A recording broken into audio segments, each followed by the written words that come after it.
Tashan Daniel, a promising young athlete and devoted Arsenal fan, was on his way to watch his favourite team play when a fleeting glance led to a senseless act of violence. This is the story of a life cut short over a perceived slight, and the pursuit of justice that followed. Tashan Daniel was a 20-year-old from West London, known for his dedication to athletics and his passion for photography. A talented 200-metre sprinter, he trained regularly at Hillingdon Athletic Club and aspired to compete at the Olympic level. Described as kind-hearted and full of potential, Tashan had just celebrated his 20th birthday 2 days before his untimely death. On September 24, 2019, Tashan was en route to the Emirates Stadium to watch Arsenal play Nottingham Forest in the Carabao Cup. While waiting for his train at Hillingdon Underground Station with his friend Treon Campbell, they encountered Alex Lanning and Jonathan Camille on the opposite platform. Lanning accused Tashan and his friend of giving him a funny look, leading to a confrontation. The altercation escalated rapidly. Lanning and Camille crossed over to Tashan's platform, and within 34 seconds, Lanning had fatally stabbed Tashan in the chest with a 14 cm knife designed for military use.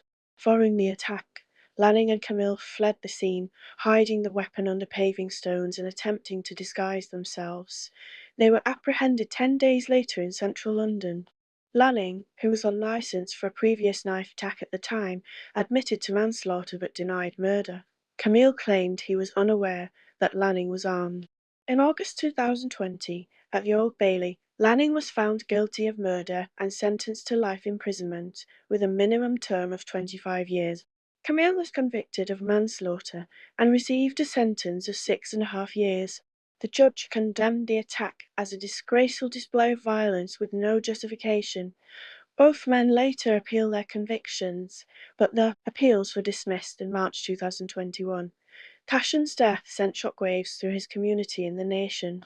His family, devastated by the loss, called for stricter measures against knife crime and questioned the effectiveness of probation monitoring, given Lanning's prior conviction. The case highlighted the tragic consequences of knife violence and the need for systemic changes to prevent such senseless acts. Tashan Daniel's life was full of promise, a young man with dreams, talent, and a bright future.